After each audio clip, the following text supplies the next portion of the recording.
সপ্তাহ শেষে শনিবার স্কুল থেকে বাড়ি ফিরে যখন মেয়েরা আনন্দ করে বলে আগামীকাল রবিবার ছুটির দিন, তখন নিজেরও মনটা একটু হলেও আনন্দ হয় যে ঠিক তাই, আগামীকাল রবিবার ছুটির দিন মানে সকালের টাইমে ব্যস্ততাটা অনেকটা কম।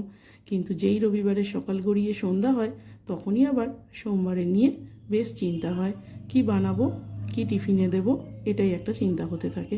গল্প করতে করতে বেশ কিছুটা কাজ এগিয়ে নিলাম। তো এই সোমবারে টিফিনে কি দিয়েছিলাম সেটাই তোমাদের সাথে শেয়ার করছি।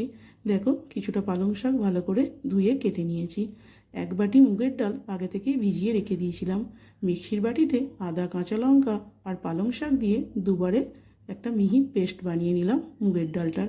তো এবার কিছু সবজি নিয়েছি, ফুলকপি, বাঁধাকপি, গাজর, বিনস, ক্যাপসিকাম, সেগুলোকেও ভালো করে ধুয়ে কেটে চপারে চপড করে নিয়েছি। কিছুটা পনির গ্রেটার দিয়ে গ্রেট করে নিলাম। এবার কড়ায় 2 চামচ সর্ষের তেল গরম করে দিয়ে দিলাম সেই কুচনো সবজিটা। একটু নেড়েচেড়ে দিয়ে দেবো পরিমাণ মতো নুন, একটু হলুদ গুঁড়ো, একটু কাশ্মীরি লঙ্কার গুঁড়ো, দিয়ে দিলাম কুচনো ক্যাপসিকামটা, গ্রেট করা পনিরটা আর ধনেপাতা কুচি। সব কিছু ভালো করে মিশিয়ে নিলেই তৈরি একটা সুন্দর পুর। এবার গ্যাসে একটা প্যান গরম করে দিয়ে দিলাম অল্প একটু সর্ষের তেল ব্রাশ করে। ভালো করে গরম হয়ে গেলেই দিয়ে দিলাম 2 হাতা ব্যাটার। এইভাবে উল্টে পাল্টে আগে রুটিটাকে সেঁকে নেব।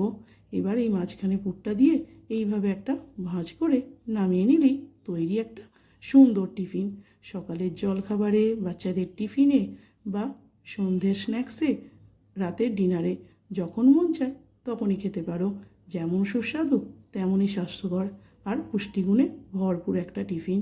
তো রেসিপিটা তোমাদের কেমন লাগলো অবশ্যই কমেন্টসে জানিও, আর বাড়িতে বানিয়ে জানিও কিন্তু খেতে কেমন হয়েছিল। রেসিপিটা ভালো লাগলে অবশ্যই একটা লাইক করে পাশে থাকার অনুরোধ রইল।